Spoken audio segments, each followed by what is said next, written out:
dramatic.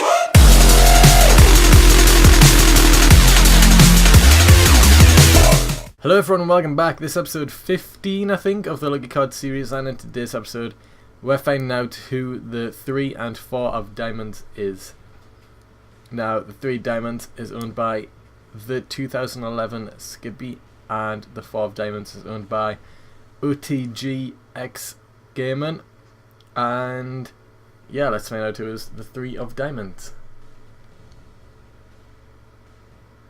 Kevin Nash, not bad. He's a pretty good pick actually. Kevin Nash, he's a big guy. And yeah, now the 4 of Diamonds is Smash of Demolition. Okay. I don't know, I've never seen Demolition wrestle before, so I don't know if he's a good pick or not. But yeah, let's just skip to the match. And we're back now in the match. Kevin Nash versus Smash. I think that's Smash, I don't think it's Axe. I can't even remember now, and it's only been 2 seconds ago that I revealed who it was. I think it's Smash. So yeah, 2 guys who, well, Smash I've never actually seen wrestle before because I didn't watch wrestling, because I don't even think I was born when Smash and Axe were competing, which is just great, I guess. And then there's Kevin Nash, who was pretty tough, especially when he was like Diesel, and then yeah, he went over at TNA and came back and beat up Triple H and then left again, and Kevin Nash is all over the place. What you playing at, Nash? And then yeah, that's it really.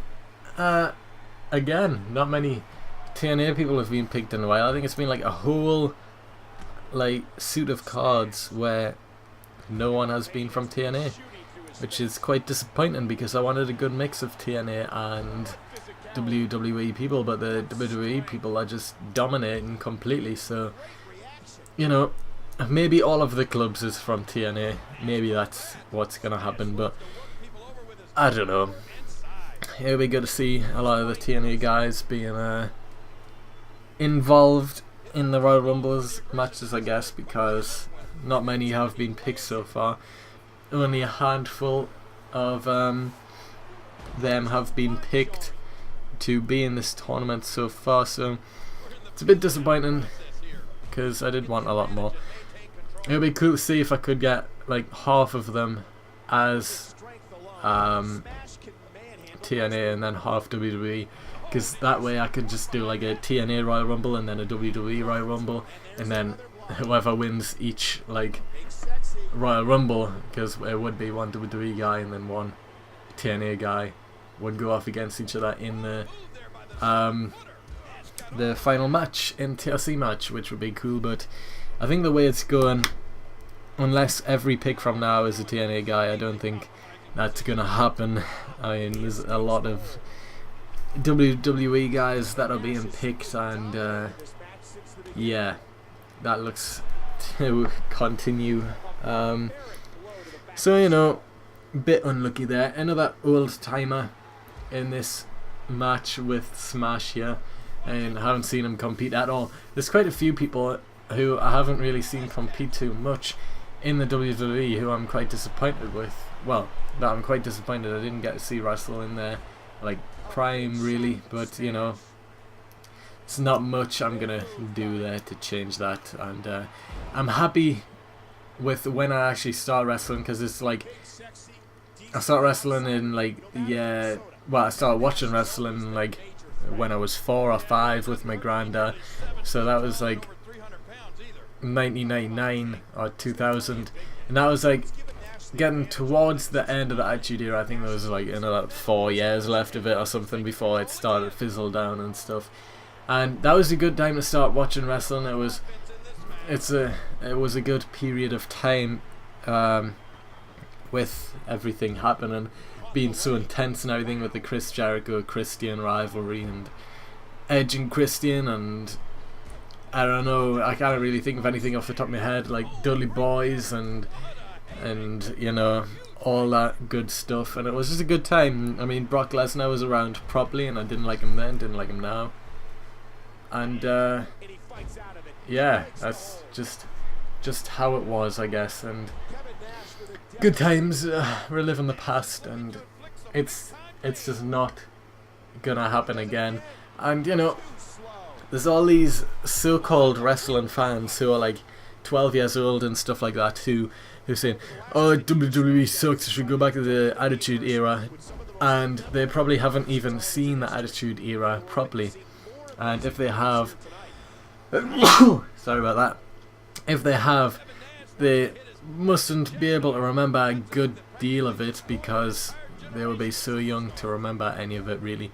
And yeah, honestly, the Attitude Era was good and everything, but I hope it doesn't go back like that. I mean,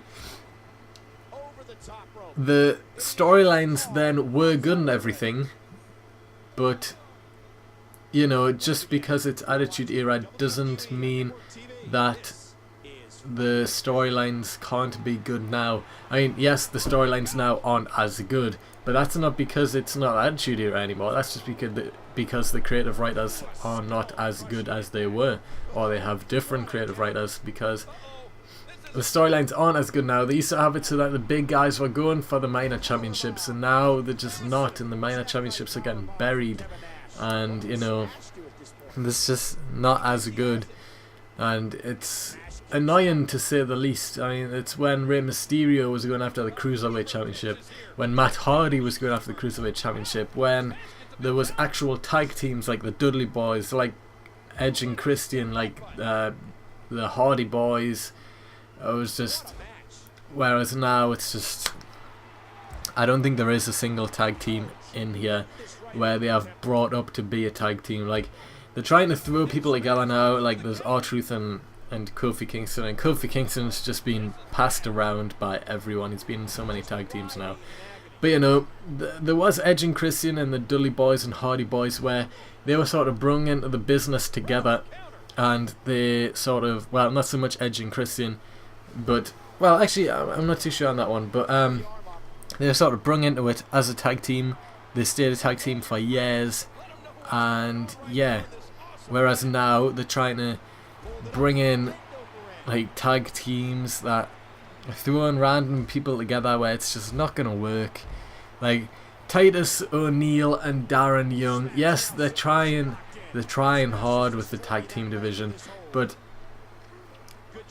it's not gonna work because, I don't know, Titus O'Neil is getting quite old, and then they're trying too hard to be funny with the whole millions dollars, and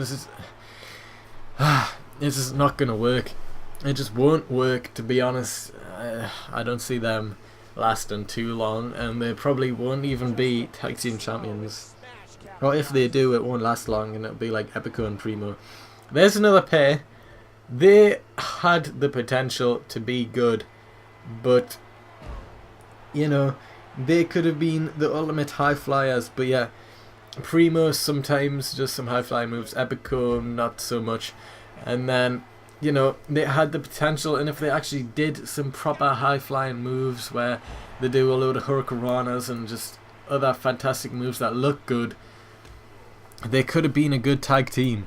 But because WWE limit their movesets so that they don't be interesting in the ring, it's just not good. They could have been like the next Hardy Boys. I mean, Jeff Hardy did a lot of high flying moves, you know, he was running around the ring all the time. He still sort of does in TNA. And you know, Primo, I mean, I know this sounds ridiculous, but Primo could have done something like that, running around the ring all the time, just doing high flying moves whenever he could. But he doesn't, and neither does Epico, and they actually could have done something, and it's quite disappointing that their only tag team that have been brought up in the business together, sort of, isn't pulling their weight properly. And yeah, it's a little rant on tag teams there, but that is the end of this match. If you enjoyed it, give it a thumbs up. Subscribe if you haven't already to see when your card will be brought out. And other than that, I will see you next time where I reveal the 5 and 6 of diamonds. So I will see you then.